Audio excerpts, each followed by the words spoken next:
Mtazamaji popote pale unapoitegea runinga ya Kirk, imeweza kutimia saa 1 hivi na dakika kama 4 hivi zimeweza kupita. Mtazamaji, kunradhi kwa kuweza kuanza taarifa zetu kwa dakika 3 hivi. Ujambo na karibu popote pale ulipo. Mimi ni Sambu, atakayekuwa kwenye lugha ya ishara ni Mwale, lakini mwanzo kabisa tupate taarifa tulizozipa kipaumbele. I'm going to deal with the twin issues of whether the High Court Rufaa ya BBI yaingia siku ya pili huku mawakili wakimtenga Rais Uhuru Kenyatta kuhusika na mchakato mzima. Things that you hear people do in some funny places on earth, like the turning off the internet or the Twitter and so on. No. Waziri Matiang'i asema mipango iko kilele kujitayarisha kwa uchaguzi mkuu mwaka ujao. Na michezoni, klabu ya Everton Uingereza yamzindua Rafa Benitez aliyekuwa mkufunzi wa Liverpool kama kocha wao mpya.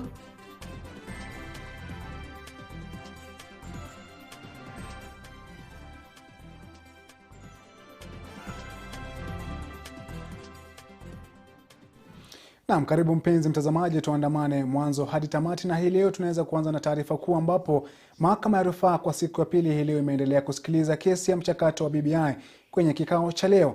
Swala la kupinga mpango huo kufuatia kuhusika kwa Rais Uhuru Kenyatta limejiri, mawakili wake wakipinga vikali uamuzi huo na kusema kwamba yeye aliunga mkono tu, kama jinsi Vincent Kirosi atakavyokuwa anatuarifu kwa muda usiokuwa mrefu. Manake naarifiwa kwamba taarifa hiyo ingali jikoni na inapikwa, na pindi itakapokuwa tu tayari basi utaweza kuipokea moja kwa moja. Tuangazie taarifa nyingine ambapo tume ya uwiano na maridhiano nchini NCIC imezindua mpango maalum utakaokabili uhasama wa kisiasa unaochochewa na mihemko pamoja na kampeni za uchaguzi mkuu. Katika mpango huo, NCIC inapania kuwakabili wote wanaoeneza matamshi ya chuki pamoja na kauli zinazotatiza uendelevu wa amani kuelekea kwenye uchaguzi mkuu mwaka 2022. Ni hafla ya uzinduzi wa mpango maalum wa tume ya uwiano na maridhiano nchini NCIC ambayo imewaleta pamoja washikadau katika sekta ya usalama na haki katika kuweka miundo msingi kujitayarisha kuelekea uchaguzi mkuu mwaka ujao. Waziri wa usalama Fred Matiang'i, naibu jaji mkuu Philomena Mwilu miongoni mwa maafisa wakuu serikalini wakihudhuria. Akizungumza katika uzinduzi wa mpango huo, Waziri Matiang'i ameelezea mikakati ya serikali katika kudhibiti uchochezi kuelekea uchaguzi mkuu mwaka ujao. I want to assure the country one more time that we will do our part. And this time we are even much more prepared than we were in 2017 and 2013 to play our role. And we will play our role effectively. Matiang'i kwa kauli kali akisema kuwa kila mwaka ushuhudia uchochezi kutoka kwa wanasiasa na pamoja na mitandao, mara hii akisema kuwa hakuna atakayesazwa. We will enforce responsibility and accountability dutifully without fear or favor. In some cases we will be fairly ruthless when it comes to those who interfere with the freedoms of others or those who engage in activities that are likely to mess up our country. And we will not hesitate, neither will we be intimidated. Naibu jaji mkuu Philomena Mwilu akisema kuwa kesi nyingi huja mahakamani baada ya uchaguzi mkuu, na hivyo basi umuhimu wa NCIC kudhibiti baadhi ya matendo kabla ya siasa za mwaka 2022 kuchacha. We are partners in the same justice chain. The strength of one office or organ is the strength of the other. Always within our constitutional lanes, let us build on our strengths, and where there are weaknesses, let us constructively engage in addressing them in a manner that maintains public confidence. Mwenyekiti wa tume ya NCIC akidokeza kuwa uzinduzi wa mpango huo maalum utatekeleza jukumu la marekebisho ya pengo zilizoachwa wazi kuchochea uhasama wa kisiasa. We look forward very much to the support of the judiciary, particularly when it comes to dealing with the offenders of, with hate mongers, with the ethnic contempt people who look down upon other ethnic communities. Japo akikiri kuwa kutakuwepo na masharti makali, Waziri Matiang'i ameshikilia kuwa demokrasia ya kuzungumza itaendelea, ila udhibiti mkali wakitakachozungumzwa hususan kwenye mitandao ukifanyika. We are not going to do those things that people do in other places on earth, like turn off the internet or switch off Twitter Those ones will not happen in Kenya, not in this country. This is a confident government that is governing confidently because we know we have the support of the people. So we are not going to harass people or do those kinds of things that break the law or interfere with the freedoms of the people. And because we are a confident government, we will live and act according to the law. Mapema mwezi jana, NCIC ilielezea wasiwasi kuhusu ongezeko la matamshi ya uchochezi miongoni mwa wanasiasa, kadhalika ikiainisha kaunti za Marsabit, Turkana na Pokot Magharibi kama maeneo ambayo ni sugu kwa uchochezi wa kisiasa. Na mtazamaji, wakati huo waziri wa usalama wa masuala ya ndani Daktari Fred Matiang'i ameshikilia kuwa serikali ya Kenya inazidi kuendesha matayarisho kuandaa uchaguzi mkuu mwaka ujao, akidokeza kuwa miundo msingi tayari imewekwa kukabili masuala ibuka. Akizungumza, Matiang'i amesema kuwa serikali haitakiuka sheria zozote katika kuendesha uchaguzi huo, akisema kuwa demokrasia itazingatiwa. The last 2 weeks we have been having meetings on this matter. Next week we actually have another meeting again with the agencies to be sure that we are all ready for the elections. And I said, you know, we are a democracy. We need not fear. We will uphold individual rights.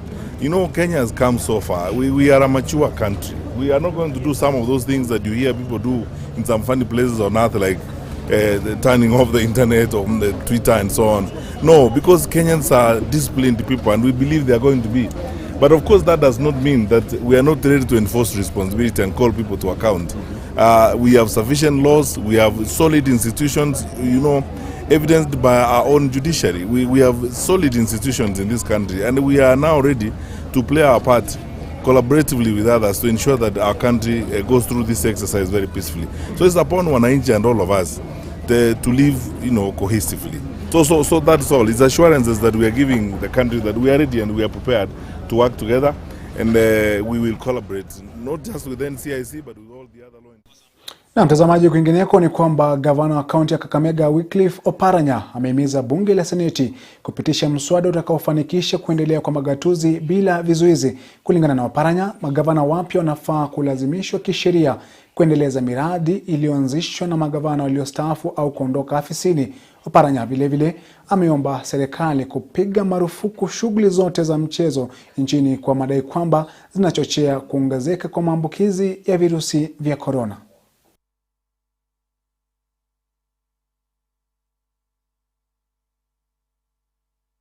This is a very important budget for my government, being a last budget. And in view of the fact that there are quite a number of stalled projects because of cash flow. As you are aware, Kenya as a country should forget sporting, because sporting is going to be a super spreader.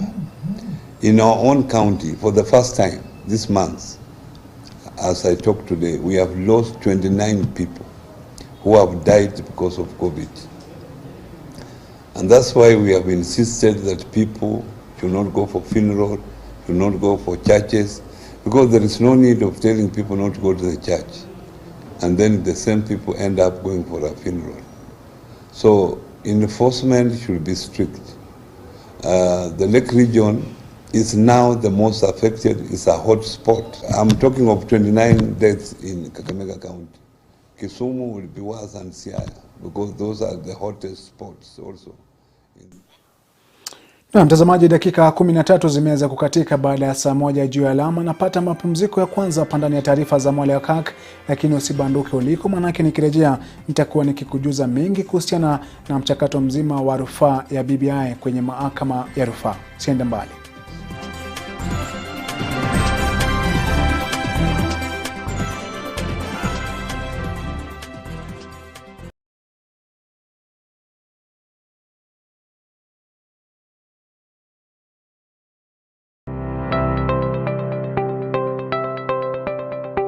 The 11th graduation ceremony of the Presbyterian University of East Africa, PUEA, is here.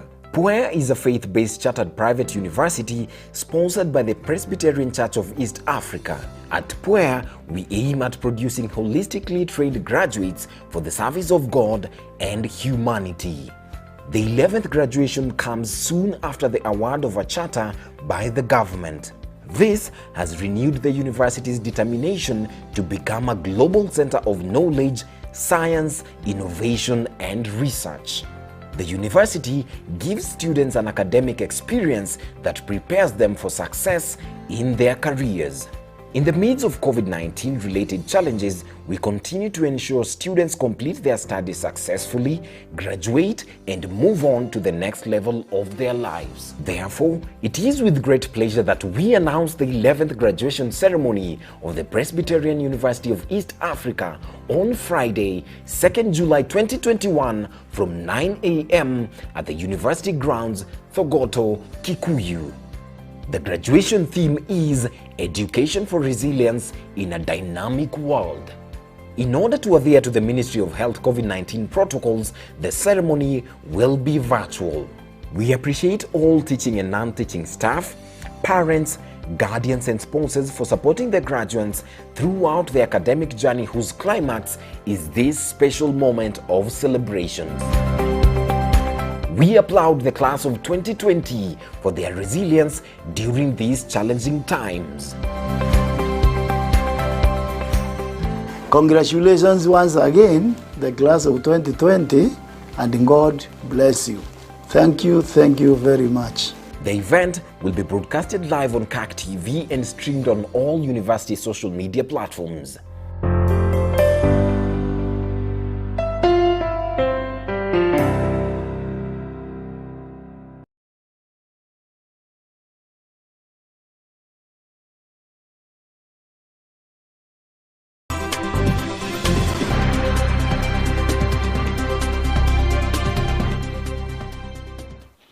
Naam, karibu mpenzi mtazamaji, tuweze kuangazia taarifa zaidi. Tukiangazia taarifa ya hapo awali ambapo imeweza kuibuka leo ni kwamba mahakama ya rufaa kwa siku ya pili hii leo imeendelea kusikiliza kesi ya mchakato wa BBI.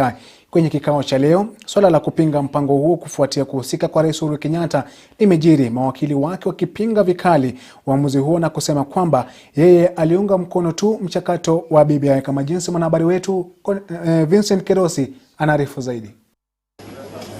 Siku ya pili ya kesi ya BBI kwenye mahakama ya rufaa. Majaji 7 nahodha akiwa rais wa mahakama hiyo Daniel Msinga wameketi ange kusikiliza mawasilisho ya wahusika, mawakili wakipata fursa kuwatetea wateja wao. My Lord, we wish to submit on this. Wa kwanza kufanya uwasilishaji alikuwa wakili mkuu Otiende Amolo wa upande wa rais na kinara wa ODM Raila Odinga. Otiende akiupinga uamuzi wa mahakama ya juu kwamba rais kwenye nafasi yake alikuwa mwanzilishi, akisema kwamba huo si ukweli kwani wanzilishi wa BBI wanajulikana, naye ni muunga mkono tu. That it is an initiative, the Building Bridges initiative. And the word initiative there is used because those are the words of Article 257. It's an initiative. My Lord, it's an initiative promoted by Honorable Dennis Waweru and Honorable Junet Mohammed. But because anyone is allowed to support, any person in this country, including the president, including this court, can support the initiative in the words of Article 257. Otiende aidha alidondoa kipengee kwamba katiba ya Kenya hairuhusu kura ya maoni kufanyika kwa mtindo wa maswali mengi jinsi ilivyopendekezwa na mahakama ya juu. He then describes how they engage with the IEBC and describes how they collected the signatures.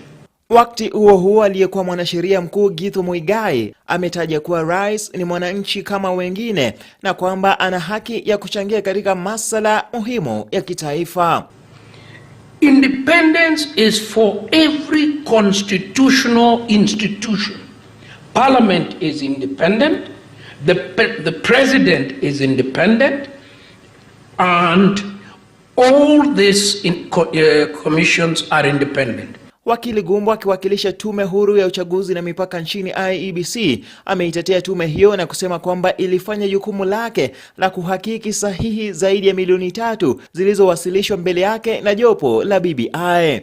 The provision that Wanjiko has the sole sovereign responsibility and right to self-determination to determine, my lords and my ladies, which kind of constitution she wants. Hata hivyo, vikao vya leo vililazimika kusitishwa mapema kufuatia tatizo la nguvu za umeme, kesho ikitarajiwa kwa siku ya 3. Nikiripotia Mwale wa Kirk, mimi ni Vincent Kirosi. Na mtazamaji, rufaa hiyo itaendelea kusikizwa hapo kesho kwa siku ya 3.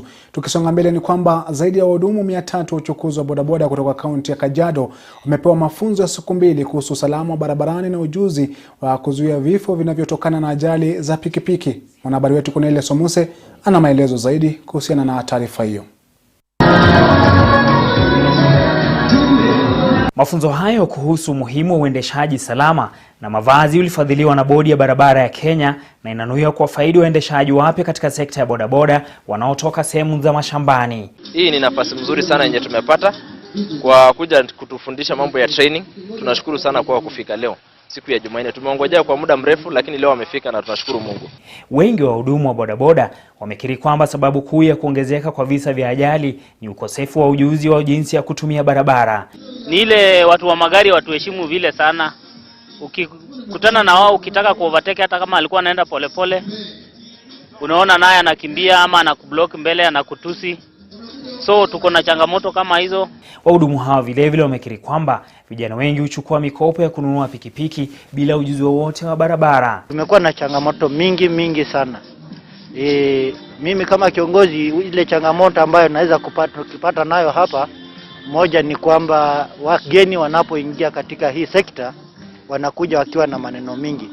Unapojaribu kumuuliza mtu ametoka wapi, amefuata mikakati gani ili akaweza kuingia katika hii idara, inafika mahali hata mnaweza shikana mashati. Imebainika pia kuwa wahudumu wengi wa bodaboda wamekuwa wakihatarisha maisha yao kwa kujihusisha katika purukushani za hapa na pale na maafisa wa polisi wa trafiki, hali ambayo imekuwa ikisababisha ajali kila mara. Insurance haijatusaidia sisi watu wa Kajiado kama watu wa bodaboda kabisa. Wale watu ambao wamekata hiyo insurance haijawasaidia kabisa. Unapata mtu amepata accident lakini kwenda kusaidiwa na watu wa insurance hakuna, hawasaidiki. Mkurugenzi wa bodi ya barabara nchini Mary Razui amesema kwamba bodi yake na mashirika mengine wamejitolea kuangamiza hali zinazochangia ukosefu wa usalama barabarani. So those are the agents that will be training our bodabodas today. For the Kenya Road Board, we would like to have safe roads, ensuring that our riders are safe and all our stakeholders are also safe. Katika hafla hiyo vile wote walioshiriki mafunzo haya walipewa kofia za pikipiki na mavazi rasmi ya waendesha pikipiki. Cornelius Omuse, Mwale wa Kirk. Na mtazamaji, tukielekea bonde la Ufa ni kwamba wakazi katika kaunti ya Uasin Gishu waliopanga foleni kungoja kupata huduma katika kituo cha Huduma Center sasa wanaomba serikali kuwapa usaidizi baada ya kukosa kupata huduma kwa kile walichoelezewa ni ukosefu wa nguvu za umeme pamoja na generator ya kutoa nguvu za umeme kukosa mafuta.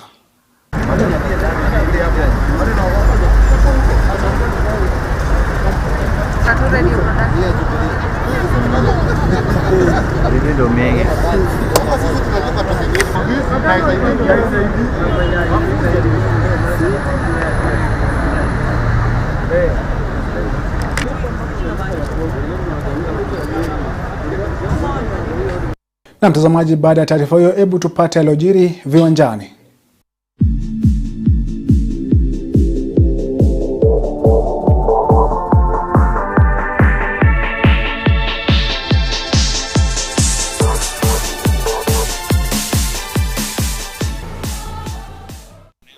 Na mtazamaji, tukisanzuka hadi viwanjani na kuelekea katika bara Europa ni kwamba baada ya mechi za hapo jana ambapo timu ya Uingereza ilichabanga Ujerumani kwa mabao 2-0 uwanjani Wembley na Ukraine kuilaza Uswidi 2-1, sasa ratiba ya mkondo wa robo finali imekwisha kamilika.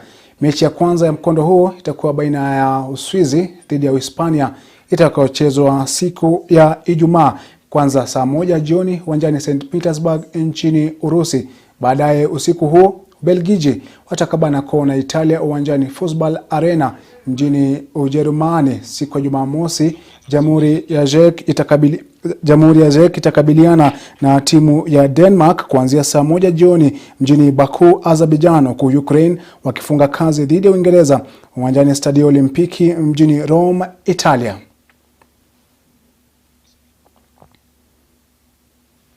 Naam, kwenye taarifa nyingine ni kwamba klabu ya Everton inayoshiriki ligi kuu nchini Uingereza imemteua aliyekuwa kocha wa zamani wa Liverpool Rafa Benitez kuwa kocha mkuu. Benitez anayechukua nafasi yake Carlo Ancelotti aliyeguria uwanjani Santiago Bernabeu kufunza Real Madrid.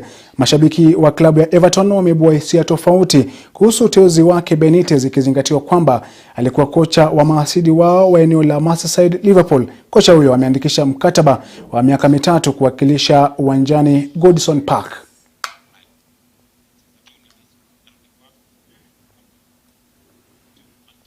Na mtazamaji, hizo ndio taarifa za michezo siku ya leo.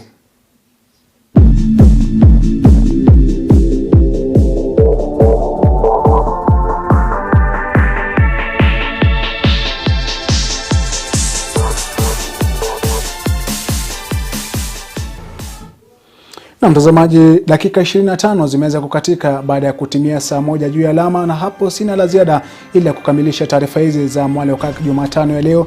Mimi ni Chris Sambu, aliyokuwa kwenye lugha ya ishara ni Jane Mwangi. Kwa wote ambao wameweza kufanikisha matangazo haya, tunakutakia usiku mwana na majaliwa tuweze kupatana tena juma lijalo, Mola akiridhia. Kwaheri.